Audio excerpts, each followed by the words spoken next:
السلام عليكم ورحمة الله وبركاته، ازيكم يا دكاترة عاملين ايه؟ يا رب تكونوا بخير. النهارده بإذن الله يا رجالة هنبدأ مع بعض في الكورس التمهيدي للكليات الطبية.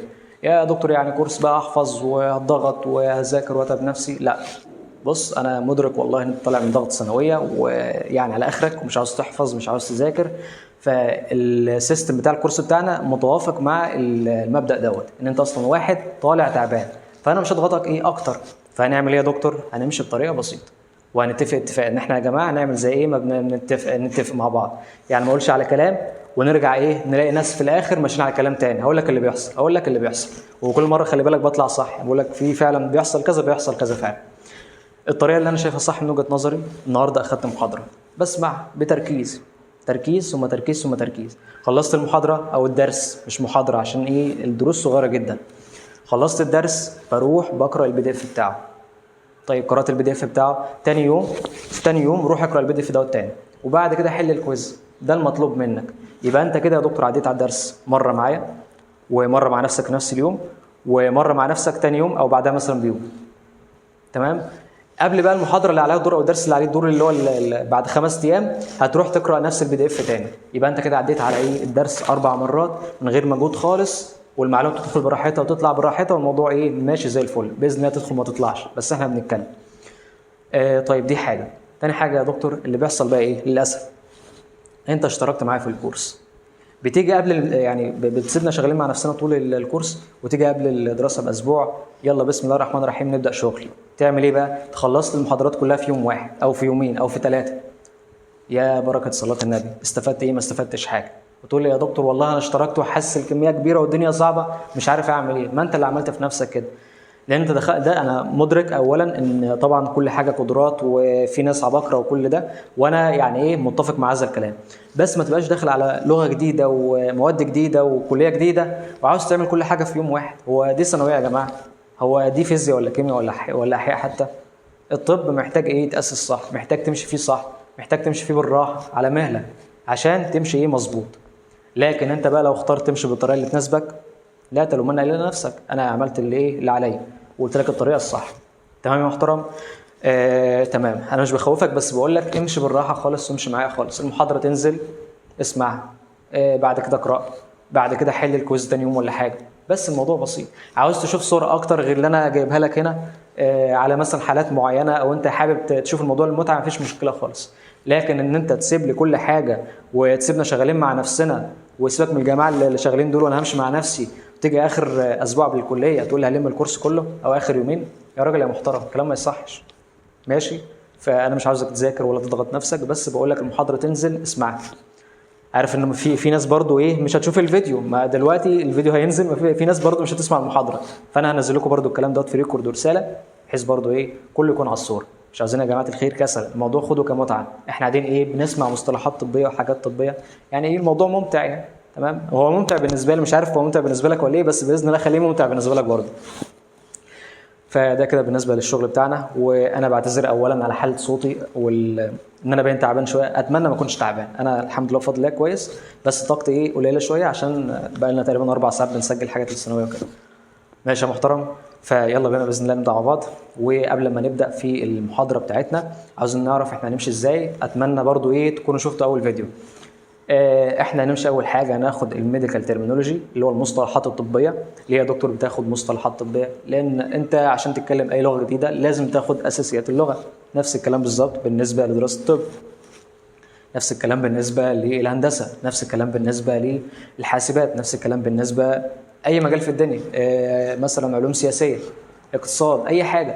انت داخل على مجال جديد فلازم بتاخد مقدمه في المجال دوت. فاحنا عندنا نفس الكلام، عندنا بنتكلم بلغه الميديكال ترمينولوجي اللي هو المصطلحات الطبيه. احنا مش بنقول الضغط عالي، احنا بنقول في المريض دوت عنده هايبرتنشن. ماشي. احنا مش بنقول ده مش عارف مريض عنده السكر زياده، لا بنقول ده مريض بول سكري او دايابيتس ميليتس. ماشي. احنا مش بنقول مثلا الراجل دوت عنده مشكله في مخه، لا احنا بنقول الراجل دوت عنده نيوروباثي او عنده مشاكل في السي ان اس اللي هو الجهاز العصبي يعني. ماشي. احنا مش بنقول ده الراجل دوت عنده معدته تعبان، لا مفيش الكلام ده. ماشي. احنا بنقول مثلا ايه جاسترايتس عنده التهابات في المعده، تمام، انترايتس التهابات في الامعاء، وهكذا، بنكرياتايتس، ماشي، التهابات في البنكرياس، يعني بنتكلم مصطلحات طبيه. طيب مش بنقول الراجل دوت قلب وجعه، ده كلام على المصطبه. احنا بنقول الراجل دوت عنده مشاكل في القلب او عنده مرض في القلب أو في عضله القلب، فبنقول عنده كارديو مايوباثي، عنده مشاكل في عضله القلب. كل ده طبعا هتفهمه بالتفصيل وهتمشي معايا، تحس الموضوع ممتع واديك كل اللي انا اعرفه، مش كله طبعا لان انت اي واحد داخل تاسس فقط لا غير، لكن بعد كده لما تدخل الكليه وتبقى عاوز تسالني في حاجه، تستفسرني في حاجه، انا معاك 24 ساعه. اما دلوقتي هديك الاساسيات والحاجه اللي فعلا تطلعك فاهم. بس هنمشي على شويه قواعد او رولز. احنا ماشيين اساس، يعني ايه اساسيات؟ يعني ايه؟ يعني خطوه بخطوه، ما تروحش انت تسبق. انا بشرح في البريفكس مثلا اللي هو البوادئ، ما تروحش يا دكتور تقول لي طب السفكس ده معناه ايه؟ ما انا هشرح لك فبالراحه يعني بالراحه علينا. ما بقاش بشرح مثلا في الروت وتقول لي يا دكتور السفكس ده معناه ايه؟ ما انا هشرحه يا ابني. ما بقاش مثلا بشرح في البيزكس اوف ميديكال ترمينولوجي تقول لي يا دكتور اصل ده في الجهاز كذا اسمه كذا او اشرحه لي. تمام، كل حاجه خدها في وقتها. ما بقاش انا شغال هنا وتسالني في اناتومي، ما بقاش شغال هنا وتسالني في فيسيولوجي في هيستولوجي. ماشي، احنا شغالين مع بعض ولكن بقواعد، يعني خطوه بخطوه، وكل خطوه بتبني او بتخدم على الخطوه اللي بعد كده. وانت طبعا عارف نظامي وعارف ان انا شغال بنظام وماشيين على سيستم معين، فاتمنى ان احنا نمشي على هذا السيستم. تمام، لان لما تبقى دماغك سيستم كل حاجه بالنسبه لك تكون سهله، سواء طب او غير طب. ماشي يا محترم. اولا كل حاجه تكون بتوفيق ربنا، بس انا متاكد ان انت تحب المجال الطبي وتحب الطب وتحب كل حاجه باذن الله. ماشي، فده كده بالنسبه للنظام بتاعنا. يلا ندخل بقى في الشغل ونحط العصايه دي عشان زهقت منها بصراحه. ماشي، يلا بينا يا رجاله، يلا بينا يا شباب نبدا مع بعض باذن الرحمن في اول محاضره معانا من محاضرات الميديكال ترمينولوجي. زي ما قلنا احنا داخلين كليه داخلين كليه طبيه او كليه الطب، فلازم ناخد المصطلحات الطبيه. فالعلم اللي بيدرس المصطلحات الطبيه اسمه الميديكال ترمينولوجي. يبقى يعني ايه ميديكال ترمينولوجي؟ علم المصطلحات الطبيه. تعال ناخد الكلمه واحده واحده. ميديكال دي صفه، ميديكال جايه من جايه من اسمه ميديسن، وميديسن يعني ايه؟ يعني الطب. عندنا المجال الطبي معناها ميديسن، فانا خدت الصفه بتاعته اللي هو ميديكال. ماشي، يبقى دي حاجه ريليتد او ليها علاقه بالطب. ترمينولوجي بقى جايه من ترمينولوجي معناها علم الكلمات او علم الكلام. لوجي معناها علم، خدها قاعده عشان هتاخدها بعد كده. LOGY معناها باللاتيني علم. يعني يا دكتور لما اقول لك فيسيولوجي علم الوظائف الحيويه، لما اقول لك مايكروبيولوجي علم الكائنات الدقيقه، هناخد طبعا كل حاجه بالتفصيل ما تقلقش خالص، بس انا بقول لك دلوقتي كلمه لوجي LOGY. لما تاخد باراسيتولوجي، ماشي، ده علم الكائنات الدقيقه الطفيليات. ماشي، لما اقول لك باثولوجي علم الامراض، وهكذا. لما اقول لك هيستولوجي علم الانسجه، يبقى ده كده بالنسبه لكلمه لوجي. فلما اقول لك بقى الكلمه على بعضها ميديكال ترمينولوجي معناه العلم اللي بيدرس الكلمات الطبيه. ميديكال يعني طبي، وترمينولوجي كلها على بعضها معناها علم الكلمات.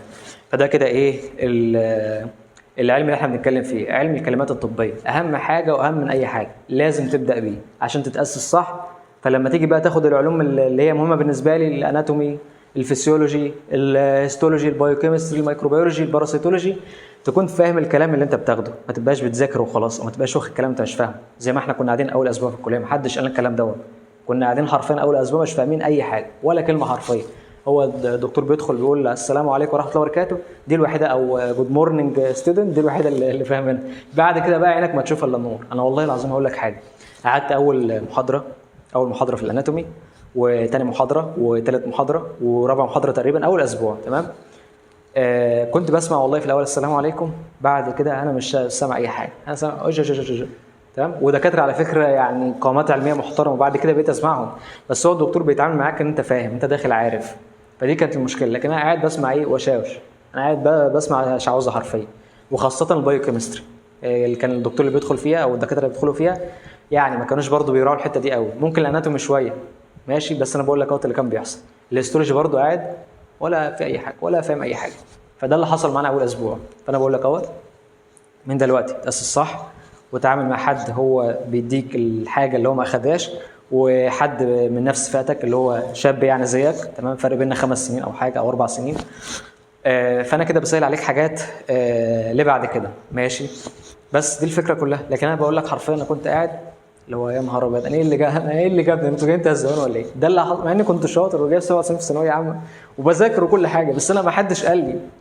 محدش اسسني، محدش قال انت لازم تاخد ترمينولوجيا او لازم تاخد فكره او كده عشان دكتور مش هيراعي الحته دي، او عشان الموضوع مش زي دروس الثانويه العامه. لا، هو الدكتور داخل بيشرح وخلاص، الا بقى لما رحم ربي بقى، وده لما تلاقيه تمام، الا اللي عارف انت جاي مدارس عرب.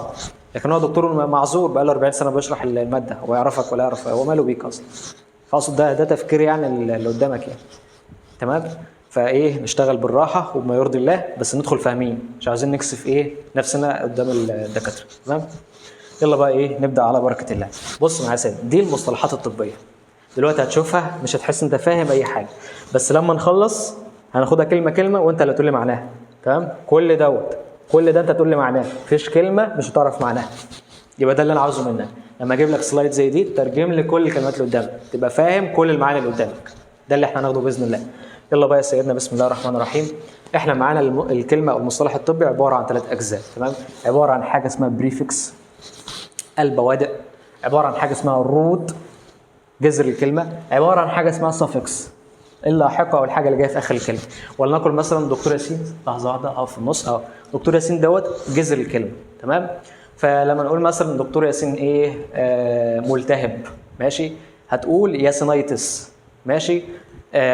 لما نقول مثلا ايه، معانا دكتور ياسين كبير، هتقول مثلا ايه، ميجالو ياسين. طيب لما نقول مثلا ايه، دكتور ياسين ايه، مورم، هتقول ياسينوما. وصل الفكره ازاي؟ ده معنى الكلمه، هشرحها لك بالراحه.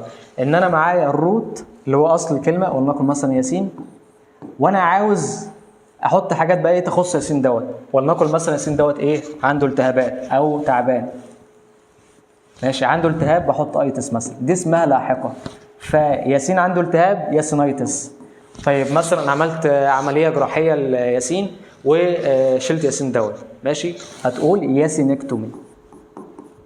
تمام. طيب ياسين مثلا ايه، عنده ورم او ياسين ورم، فبقول ياسين اوما. دي اللاحقه. الكلمه انا مش عاوزك تحفظ حاجه، بس انا بشرح لك المعنى يعني. الكلمه اللي بتيجي بعد الروت. طيب البريفكس بقى اللي هو البادئه من اسمها، بادئه بتيجي بادئه او بحرف الباء بريفكس، يبقى البريفكس اللي بادئ الكلمه، ده اللي بيجي في الاول. بيدل بقى على كذا حاجه، ممكن كميه وحجم مكان لون. تعالى بقى ايه، ناخد مثلا مثال، ولنقل مثلا كميه. لما اقول لك ان انا برضو ايه بتكلم عن ياسين، بالراحه خالص، الكلام كله عن ياسين، انا عاوزك تفهم وخلاص. كده كده هناخد كل حاجه بالتفصيل، بس انا عاوزك تفهم يعني ايه بدأ، يعني ايه لاحقه، يعني ايه روت. طيب انا معايا ياسين، معايا كام واحد من ياسين؟ ياسين واحد وبس طبعا، فبقول مونو ياسين، مونو اللي هو واحد بس، او يوني ياسين مثلا يعني. اوصل الفكره ازاي؟ طيب معانا مثلا ايه كتير منه، بنقول بولي ياسين، يعني كتير، يعني منه كتير. طيب يا دكتور مثلا عاوز اقول ان ياسين حجمه صغير او حجمه كبير. لو عاوز اقول حجمه كبير اقول مثلا ايه، ماكرو يعني كبير، يرى بالعين المجرده، ماكرو ياسين. تمام. او ميجالو ياسين، ميجالو يعني حاجه كبيره قوي. طيب لما اقول لك مثلا ان هو صغير يبقى مايكرو، حاجه بالميكروسكوب او مايكروسكوبيك، يبقى مايكرو ياسين. انا مش عاوز ايه ادخل في تفصيل، ده كله هناخده بالتفصيل، بس انا عاوز اشرح لك يعني ايه كلمه طبيه. كلمه طبيه اهم حاجه هتثبت لي الروت. بص كده، الروت هو الحاجه اللي ثابته معايا. امسح الكلام ده كله خالص، ده الروت اللي هو اصل الكلمه. انا مثلا بتكلم عن القلب يبقى كارديو، دي الكلمه الاساسيه بتاعتي. تمام. طيب انا بتكلم، لحظه واحده، انا بتكلم مثلا عن المخ او الاعصاب يبقى نيورو، بتكلم عن حاجه لها علاقه ايه بالاعصاب وكده يبقى نيورو. بتكلم عن حاجه معينه مثلا في المعده يبقى جاسترو، يبقى ده اصل الكلمه يا اولاد. طيب بتكلم عن ياسين يبقى ياسين ده اصل الكلمه. قبلها بقى بريفكس، دي بتتغير حسب انا عاوز اوصف ايه، وبعدها سفكس، دي برضو ايه بتتغير. ده معنى الكلمه الطبيه. البدايه بقول لك كلام بقى ايه كليشيه او كلام هنشه، كده كده هناخده بالتفصيل. بتعبر عن كميه، بتعبر عن حجم، بتعبر عن مكان حاجه موجوده فين في الجسم، بتعبر عن لون معين. مثلا خلايا الدم الحمراء ليها اسم معين، خلايا الدم البيضاء ليها اسم معين. الواحد لما جسمه بيزرق ليه اسم معين. لما الاقي لون اصفر في الجسم ليه اسم معين. لما الاقي لون داكن في الجسم او حاجه داكنه يعني مصبغه ليها برضو ايه اسم معين. ماشي. يبقى اللون برضو ايه ليه مصطلحات طبيه وليه كلمات طبيه. طيب الروت خلاص قلناها حسب ايه مكان الجسم، الجزء اللي بتكلم عنه حسب يعني ايه الحاجه الاصليه تخص الكلمه الطبيه. اخر حاجه برضو السفكس نفس الكلام، بتدل على حاجه معينه، عمليه جراحيه معينه، اجراء معين، ماشي، او بتدل على كميه او موقع، برضو نفس الكلام. فاحنا هناخد ايه كل حاجه. البريفكس هنبدا بيه، بعد كده الروت، بعد كده السفكس. بس نتفق على قاعده صغيره، ان انا يا دكتور وانا بتكلم عن البريفكس ما تقوليش طيب معنى يا دكتور الروت ايه، انا هشرحه بس ما انت مش مطالب تعرفه من الاول. طيب وانا بشرح البريفكس ما تقوليش يا دكتور السفكس دوت او السفكس المعين ده معناه ايه. خليك في الحاجه اللي احنا شغالين فيها. ده درس الايه البريفكس، يبقى انا مركز على البريفكس. طيب ده درس ايه الروت، يبقى انا مركز على الروت. طيب ده درس ايه السفكس، يبقى انا مركز على ايه على السفكس. ده كل المطلوب منا، بناخد ايه درس. يلا بينا ندخل في ايه في الدرس بتاعنا. انا عارف ان احنا طولنا في الحته دي بس كان لازم ايه اوضحها لك. مثلا كلمه ريسبكت دي الروت بتاعت الكلمه، اصل الكلمه الريسبكت. طيب لما اقول لك بقى ديس ريسبكت انت اللي هتقول لي ريسبكت خلاص اللي هو الروت. طيب ديس جاء في الاول ولا في الاخر؟ انت اللي هتقول بقى جاء في الاول، يعني بدانا بيها الكلمه، طالما بدانا بيها يبقى بريفكس. تمام، يبقى ده بريفكس معناها ايه ديسريسبكت عدم احترام. طيب ديسريسبكت فول حولتها لصفه، ده شخص غير محترم. فول دوت اللي هو ايه السفكس جاي في اخر الكلمه، جاي في ديل الكلمه، ماشي. طيب ريسبكتفول بقى ده شخص ايه محترم. وصل الفكره ازاي؟ ده كده معنى الكلمه بشكل عام. عندك بريفكس ببدا بيها الكلمه، عندك روت ماشي ده اصل الكلمه، وعندك في الاخر ايه السفكس ده اللاحقه او الحاجه اللي بتيجي ايه في ديل الكلمه. اول حاجه طبعا الدرس اللي معانا النهارده درس البريفكس. البريفكس طويله جدا، تمام، فاحنا هناخد ايه فيها وقتنا، ممكن ناخدها النهارده وبكره ولا حاجه، او بعد بكره ناخد باقي الدرس اللي هو الروت والسفكس. انت عندك اول حاجه معانا بادئات او بريفكس بتعبر عن الكميه. في بوادئ لما بحطها في اول الكلمه بتعبر عن كميه معينه. يعني يا دكتور الكلام دوت بص معايا، في بوادئ بتقول لك او بادئ بتقول لك ان والله الحاجه دي كميتها طبيعيه، الحاجه دي موجوده في الجسم بصوره طبيعيه او بكميه طبيعيه، دي بنسميها ايه نورمو. نورمو معناها موجوده في الجسم بطريقه طبيعيه او بكميه طبيعيه. جايه من نورمال يا جماعه. عارف لما كان في لفظ زمان ايامنا كده بيقول لك الواد دوت نورم، يعني ايه نورم؟ يعني واحد عادي. فنورمو معناها موجود بكميات طبيعيه.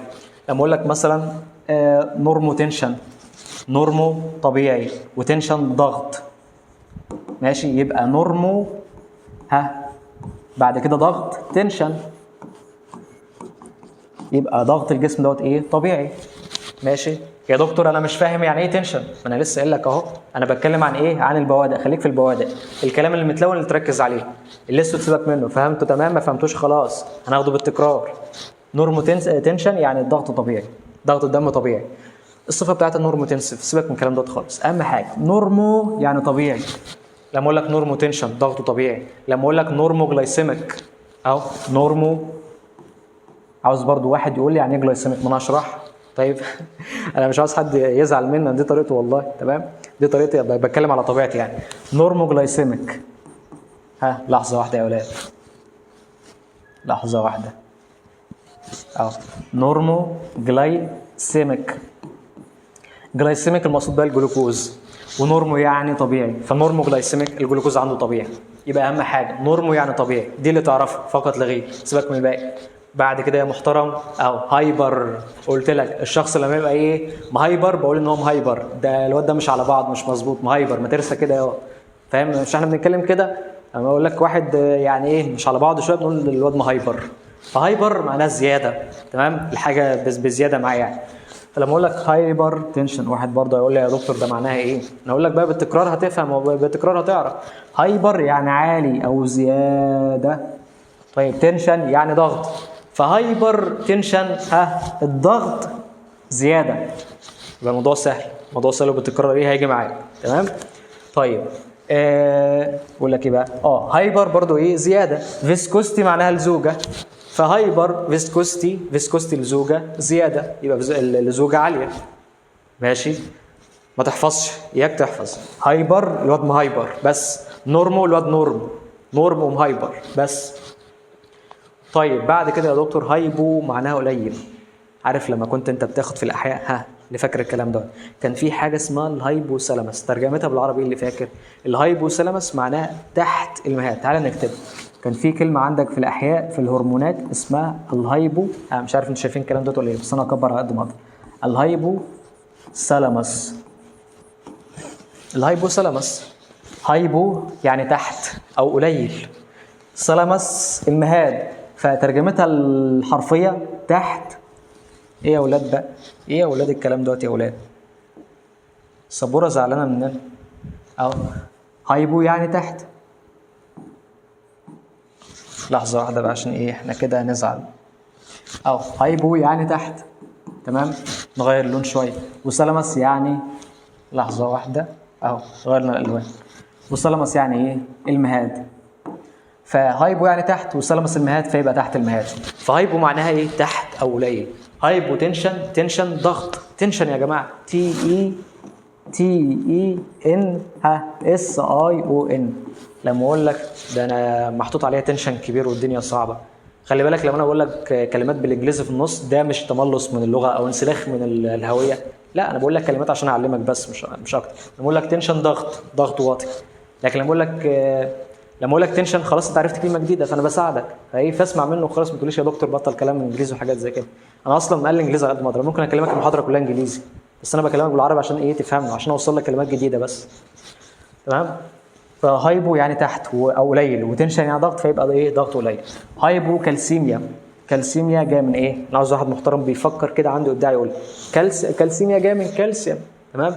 فهايبو كالسيميا، يلا بقى قول لي يعني الكالسيوم ايه؟ كالسيوم قليل، يبقى هايبو يعني تحت. يبقى تاني نورمو طبيعي. هايبر هايبر زياده. هايبو يعني ايه؟ قليل. استنى بقى ايه ما نشوف المحاضره قد ايه دلوقتي عشان نكمل. خلاص احنا هنسرع باذن الله شويه عشان ايه ما نطولش عليكم. بص معايا بقى، ايه المستوى الطبيعي لضغط الدم؟ دي معلومه اعرفها وخلاص. المستوى الطبيعي في الشخص البالغ اللي هو زيي وزي حضرتك اقل من 120/80، او احفظها وخلاص 120/80، سيبك من اقل دي خالص، ماشي؟ مش بنتكلم علماء. 120/80 ده الضغط الطبيعي. لما يبدا يزيد بقى خلاص يبقى اسمه ايه؟ هايبر تنشن. لما يقل يبقى هايبو تنشن. لكن في الاطفال الوضع مختلف، الضغط فيهم مختلف يعني. ده كده بالنسبه ايه؟ للضغط الطبيعي. طيب عندك بدايات بقى بتقول لك يا دكتور ان الحاجه دي مش موجوده، الحاجه دي اصلا مش موجوده. زي ايه؟ لما اقول لك فيزياء، فيزياء معناها الكلام. لما احط قدام الكلمه حرف الاي او حرف الاي ان، ده معناه ان الحاجه دي مش موجوده. يبقى تاني حرف الاي او الاي ان معناه الحاجه مش موجوده، الحاجه غايبه عننا خالص. فلما اقول لك افيزياء، ايه يعني مش موجود، وفيزياء معناه الكلام، فده معناه اللي هو المعناه يعني ايه؟ المضمون بتاعه يعني عدم القدره على الكلام. وانت برضه حاول ما ترجمش الكلمه ترجمه حرفيه، ترجمها كمعنى. فيزياء كلام، وايه يعني مش موجود، يبقى ده مش موجود الكلام، لا يبقى الشخص ده عنده عدم القدره على الكلام، او ده اسمه مرض عدم القدره على الكلام، تمام. طيب لما اقول لك اجلوزيا، جلوزيا جايه من اللسان. انا قلت لك ما تحفظش الروت، احفظ، او ما تحفظش الجذر، احفظ البوادئ بس، الحاجه اللي انا ملونها لك اللي بالاحمر دي، تمام، دي ودي. ده الاساس، تمام. او يعني الحاجه مش موجوده. جلوزيا بقى يعني ايه؟ جلوزيا يعني اللسان. جلوزيا يعني لسان، جي ال او جاي من اللسان، GLOSSIA. يعني مش موجود. فلما اقول لك جلوزيا يعني مش عنده ايه؟ لسان. عارف انت لما واحد يبقى مش عنده لسان او مش بيتكلم يعني لما اقول لك ايه؟ الواحد القطه واكله لسانه، قول له انت عندك اجلوزيا ولا ما تتكلم يا عم، احنا رجاله يا عم تتكلم، تمام. فاجلوزيا يعني اللسان مش موجود. في ناس بيتولدوا عندهم امراض خلقيه يعني اللي هو مش عنده لسان، فبنقول عليه اجلوزيا. لما اقول لك مثلا ايه؟ انيميا، يلا يا باشا انيميا، دي بقى الناس كلها عارفينها. يعني ايه انيميا؟ انيميا يعني فقر الدم. طبعا ما حدش بيقولها فقر الدم، انت بتقول ده الواد دوت عنده انيميا. فان ديت معناها ايه بقى؟ ان معناها مش موجود، يبقى ان مش موجود. طيب ايميا معناها الدم، يبقى الدم مش موجود، يبقى عنده فقر دم، عنده نقص في الدم. ده ترجمتها الحرفيه، ده مرض الانيميا اللي هو فقر الدم، ماشي. يبقى او ان معناها ايه؟ معناها ان الحاجه مش موجوده. ماشي اهو ده اجلوزيا. هل انت شايف لسان؟ ده بق الولد لسه مولود. هل انت شايف لسان؟ انا مش شايف لسان، يبقى ده اجلوزيا. ماشي. هو طبعا مش لسه مولود لان عنده ايه؟ عنده اسنان ومسنن وكده، بس انا بقول لك يعني اقصد طفل صغير يعني. طيب عندك بقى بدات بتعبر عن الحجم. دكتور ياسين كبير، يبقى حجمه كبير، فحط كلمه تقول ان حجمه كبير. دكتور ياسين صغير جدا، قزم جدا، فقول ان ايه؟ حجمه صغير جدا. ماشي. ده الحجم. لما اقول لك ماكرو معناها ان انا شايفه بالعين المجرده. ماكروسكوبيك ماكروسكوبيك. سكوب دي معناها النظر، اظن سكوب انت اخدتوها في الانجليزي معناها المنظور تقريبا او الرؤيه او حاجه زي كده. عامه ماكروسكوبيك معناها يرى بالعين المجرده. ماكرو معناها ان انا شايفه بعيني. المروحه اللي قدامي دي ماكرو. انتوا بالنسبه لي ماكرو حاجه كبيره شايفها بعيني، ده ماكرو. ماكروسكوبيك يعني انا شايفه بالعين. تمام. ماكرو كيفالي معناها ايه؟ كبير. ماكرو برضو خلي بالك معناه ان انا شايفه بالعين او ان هو كبير. ماكرو كيفالي. ماكرو قلنا كبير، وكيفالي لحظه واحده يا رجال. كيفالي معناها الدماغ او جايه من الدماغ. ماشي. كيفال CEFBHAL معناها الدماغ. فكيفالي اللي هي الصفه. ماكرو كيفالي يعني راسه كبيره. فلما تلاقي واد براس كبيره كده ومش ظابط نفسه ومش عارف انتوا بتقولوها ايه، بيقولوا براس مربعه ولا براس كبيره عامه يعني. المهم لما تلاقي واحد ايه مش تمام كده قول له انت عندك ماكرو كيفالي ولا ايه؟ ماكرو يعني كبير، وكيفالي يعني الراس او جاي من الراس، فماكرو كيفالي يعني راسه كبير. ما تحفظش الاصل بتاع الكلمه، احفظ ده بس. استنى اجيب لك العصايه. تحفظ ايه؟ تحفظ ده بس. ماشي. اللي هو البدء. يبقى ماكرو كيفالي معناها ايه؟ معناها راسه، معناها ماكرو يعني كبير. ماكرو كيفالي براسه كبير. ده الماكرو كيفالي. قول لي بقى راسه كبيره ولا صغيره؟ الولد دوت ربنا يشفيه فيه، راسه كبيره ولا صغيره؟ راسه كبيره او راسه كبيره. يبقى ده ايه؟ ماكرو كيفالي. ماكرو كبير وكيفالي الدماغ يبقى ماكرو كيفالي. طيب الناحيه الثانيه بقى الصغير. لما الاقي حاجه صغيره يعني ايه؟ يعني مايكرو. تعال نغير الالوان شويه ايه عشان برضو نتعلم على السبوره دي، ادينا بننوع. يلا يا معلم. مايكرو يعني صغير، حاجه حجمها صغير. فلما اقول لك مايكروسكوبيك يبقى انا مش شايفه، يبقى بشوفه بايه؟ بالميكروسكوب. الميكروسكوب اللي بشوف بالحاجات الصغيره. ماشي. لما اقول لك مايكرو كيفالي يعني راسه صغيره، راسه اصغر من الطبيعي. ماشي. تعالى برضو نوريك صور. مايكرو قلنا خلاص صغير. ده ايه؟ ده واحد راسه الطبيعيه المفروض تبقى بالمنظر دوت. حلو. لكن اللي انا شايفه ان ايه؟ دماغه اصغر من الطبيعي، راسه صغيره جدا. ده اسمه ايه؟ مايكرو كيفالي. في امراض بتسبب ان دماغ الواحد تبقى صغيره فبنسميها مايكرو كيفالي. ماشي يا سيدنا؟ تمام. طيب بعد كده عندك ميجالو او ميجا او ميجال، الاثنين صح. ميجا وميجالو. ميجا يعني كبير، ميجالو برضو يعني كبير. عارفين كان في فيلم اسمه ميجالدون تقريبا؟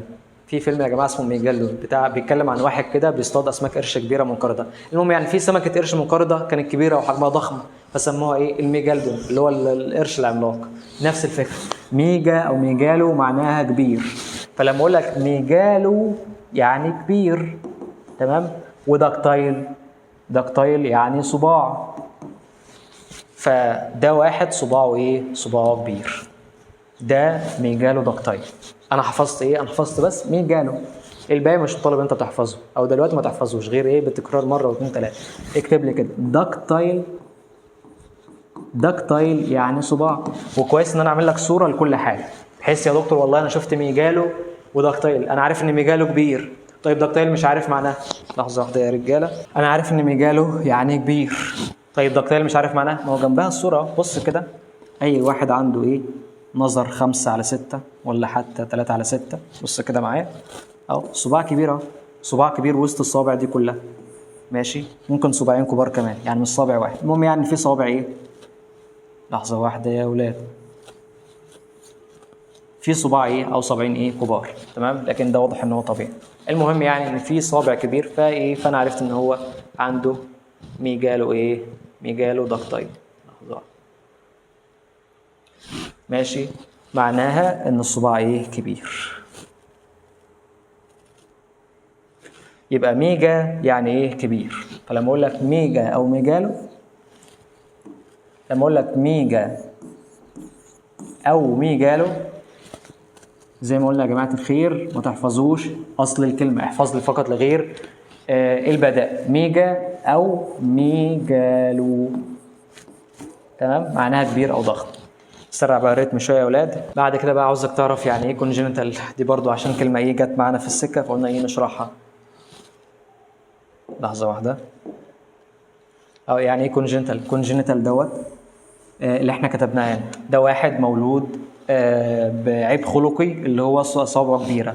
فلما الاقي واحد عنده مشاكل خلقيه، لحظه واحده يا اولاد، هو الرسمه اتمسحت ولا ايه؟ مش مشكله. يعني ايه كونجينيتال؟ كونجينيتال معناها ان الشخص دوت مولود بمشكله معينه.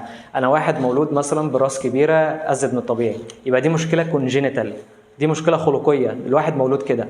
واحد مولود بصباع صغير او صباع كبير، يبقى الشخص دوت عنده مشكله ايه؟ كونجينيتال. واحد مولود باي مشكله معينه في جسمه، مشكله خلقيه، يبقى دي ايه؟ مشكله كونجينيتال. ممكن تبقى وراثيه، يعني هو ورثها من امه من ابوه. ممكن تبقى غير وراثيه. يعني ايه يا دكتور غير وراثيه مش هي مشكله خلقيه؟ ما هو في فرق. غير وراثيه زي ان هو مثلا اصاب اثناء حمل الام بفيروس معين، بدواء معين، الام بتاخد ادويه او بتضرب يعني مخدرات، فالادويه اثرت على تركيبه جسم الطفل دوت. فالمهم كونجينيتال يعني انا مولود بالحاجه دي، ده معنى كونجينيتال. عد بقى ايه على اللي بعده. عندنا بوادئ يا دكتور بتعبر عن العدد. يعني ايه العدد؟ لما اقول لك مثلا مونو معناه واحد، مونومر اخدتوها في اولى ثانوي، مونومر.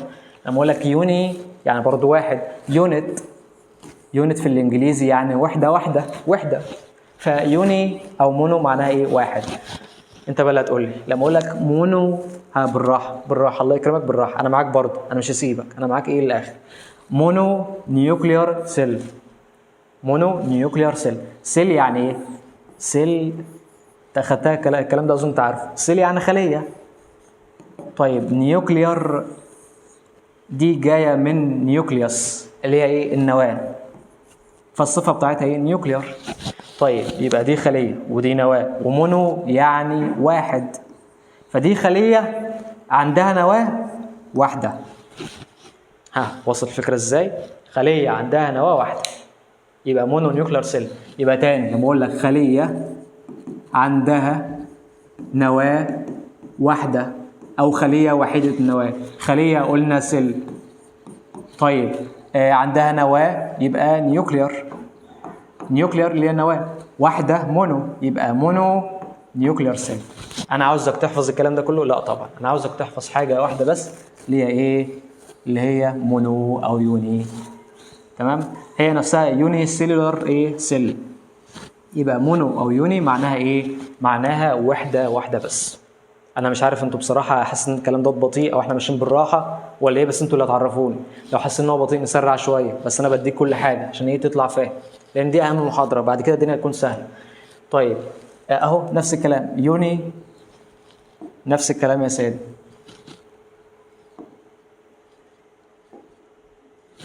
يوني سيلولار ايه؟ اورجانيزم. معناها ايه؟ يوني يعني واحد بس. تمام. طيب والسيلولار جايه من سيل، ما احنا لسه قايلين سيل يعني خليه، فحاجه خلويه او الصفه من خليه سيلولار، اظن تعرف الصفات في الانجليزي يعني. واورجانيزم معناها ايه؟ كائن، معناها كائنات او كائن، فده كائن وحيد الخليه يوني سيلولار ايه؟ اورجانيزم. احفظ ايه يا دكتور؟ اهو مونو MONO، واحفظ برضو ايه؟ واحفظ برضو يوني. ده المطالب ان انا احفظه. تمام. طيب بعد كده باي وداي. الواحد اللي بينزل الجيم بيمرن عضله ايه؟ مين اللي عارف؟ بيمرن البايسبس. بايسبس يعني ايه؟ باي يعني اتنين، باي اتنين، وسبس يعني راس. فبايسبس عضله عندها راسين، او عضله ثنائيه الرؤوس، او عضله عندها راسين. سبس يعني الراس، وباي يعني اتنين اللي هو بي اي. دي الارقام باللاتيني. عندك مونو او يوني، عندك باي او داي، او نفس الكلام عندك او داي اخدته في الكيمياء. يبقى باي او داي معناها ايه؟ اتنين. لما اقول لك بايسبس عضله ثنائيه الرؤوس، ماشي، اللي هي العضله دي. لحظه واحده يا رجاله.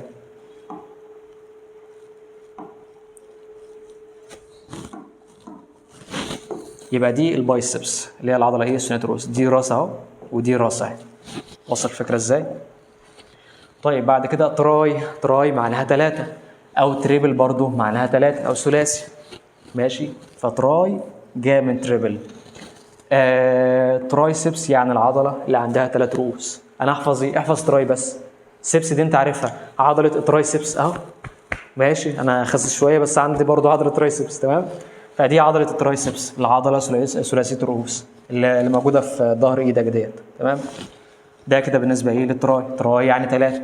طيب انت عارف البايسبس وعارف كمان الترايسبس، ليه ما تعرفش العضله رباعيه الرؤوس بالمره؟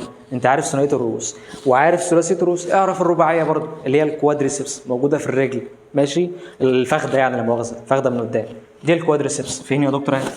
عندك دي عظام الحوض، ده الحوض، ودي العضلات بتاعت الفخده، او الفخده الكبيره دي، العضله الكبيره دي اسمها الكوادريسبس. ليه؟ عندها 4 مؤاخذه، عندها 4 رؤوس.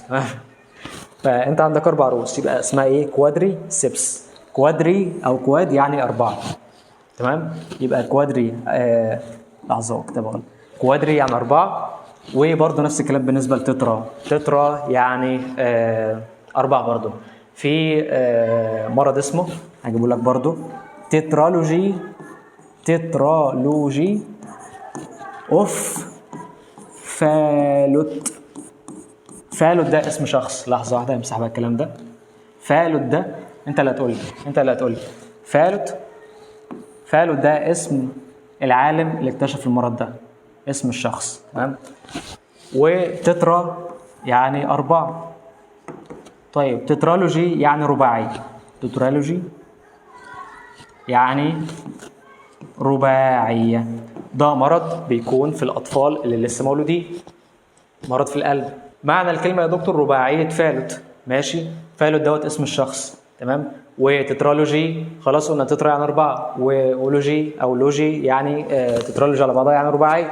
فده مرض اسمه رباعيه فالوت. ده مرض ايه برضو بيكون في الاطفال الصغيرين لسه مولودين في القلب. ليه سميته رباعيه؟ لان المرض عباره عن 4 حاجات موجودين في بعض، 4 حاجات بتميز المرض دوت، تمام. عندك مثلا في اطفال بيكون عندهم ثقب في القلب، تمام. واطفال مثلا عندهم ضيق في بتسموه ايه؟ الشريان الرئوي اللي هو البلمونري ارتري، ضيق في الشريان الرئوي، تمام، بيكون ضيق، ماشي. بيكون مش عارف عنده ايه كمان وايه كمان وايه كمان. فاحنا في امراض معينه بيكون عباره عن كذا حاجه ببعضها، فاحنا بنسميها بارقام. فدي اسمها رباعيه فالوت لانها عباره عن 4 حاجات. وصل الفكره ازاي؟ ده كده بالنسبه ايه؟ بالنسبه ل كوادر او تترا. تترا معناها برضو ايه؟ 4، ماشي.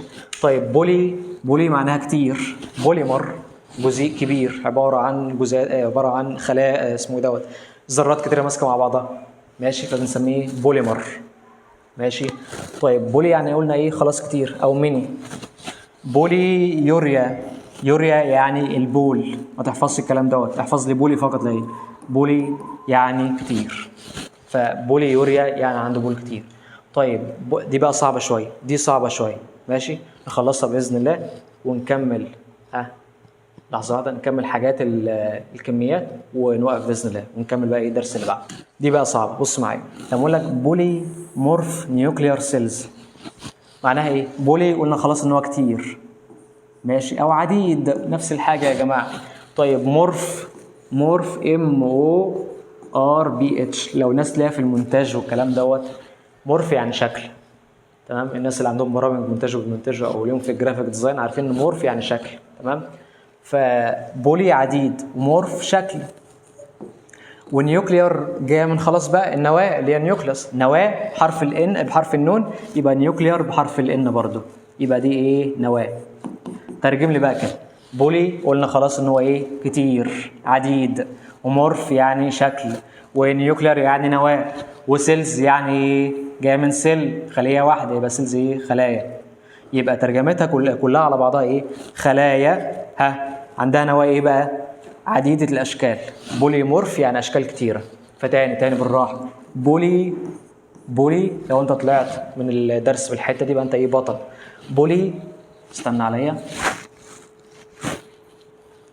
امسح الشغبيط واللغبيط دي يا ولدي.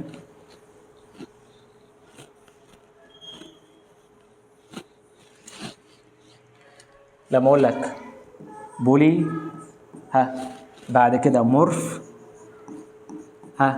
بعد كده بالراحه، بعد كده معايا نيوكلير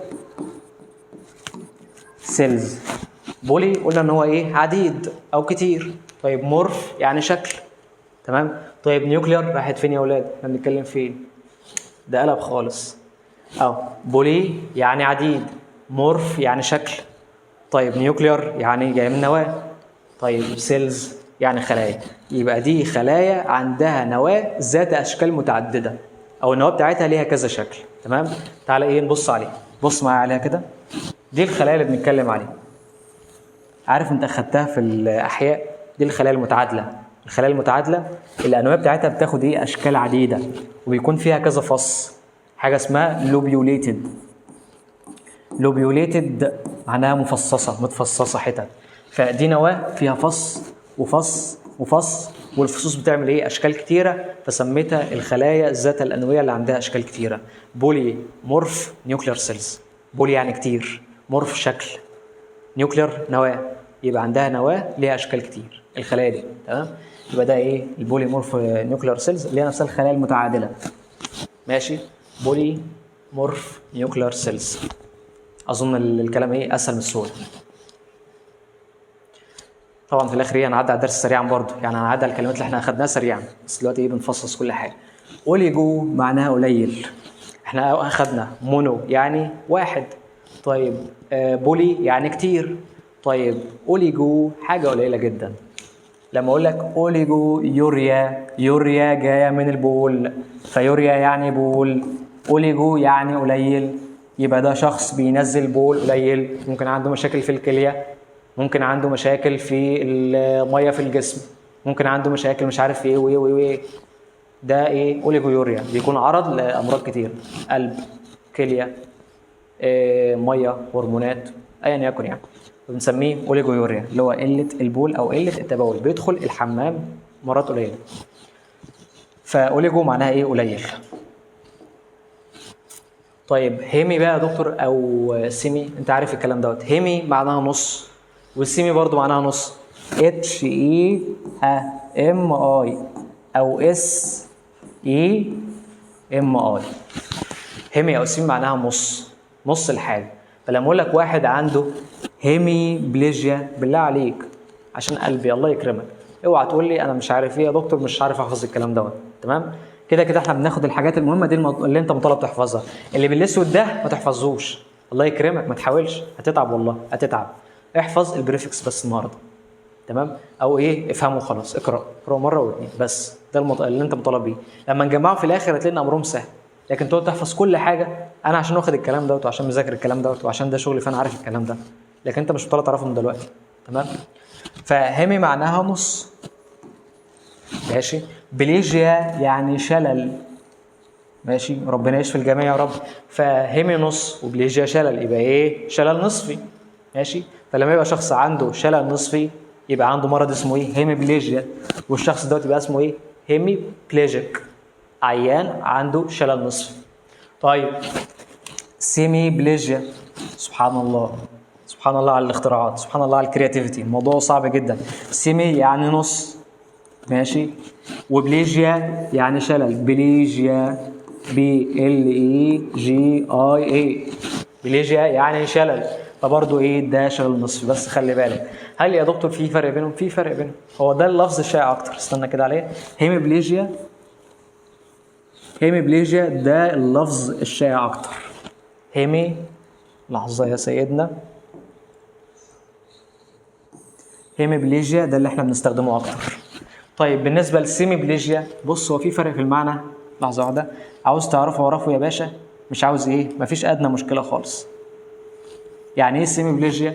سيميبليجيا معناها ان الشخص دوت عنده برضه شلل بس مش كلي، يعني عنده ضعف في الاطراف. مثلا الانسان عباره عن نصين، نص يمين ونص ايه؟ ونص شمال، نص يمين ونص شمال.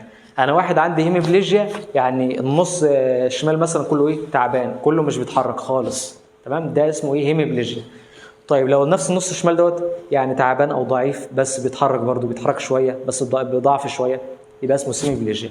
يبقى هيميبليجيا الطرف ميت على الاخر مش بيتحرك، لكن سيميبليجيا هو بيتحرك شويه فعنده ضعف.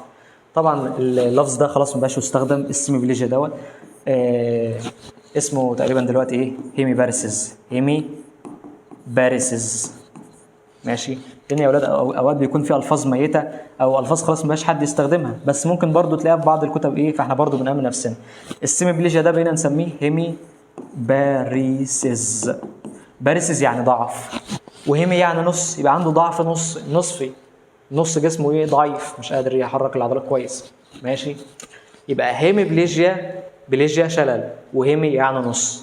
طيب هنا برضو نفس الكلام، سيميبليجيا شلل برضو ايه نصفي، بس في فرق في المعنى، ماشي. احنا كده خلصنا ايه الحاجات اللي تلزمنا النهارده، بس لازم نعدي عليها ايه سريعا. انا هعدي عليك على الحاجات اللي تلزمني، الباقي كله ايه سهل، الباقي كله سهل بس هناخده بالتكرار. ما تحاولش تحفظ الكلام اللي بالاسود، احفظ الكلام اللي انا ملونه لك، الكلام الملون فقط لا غير.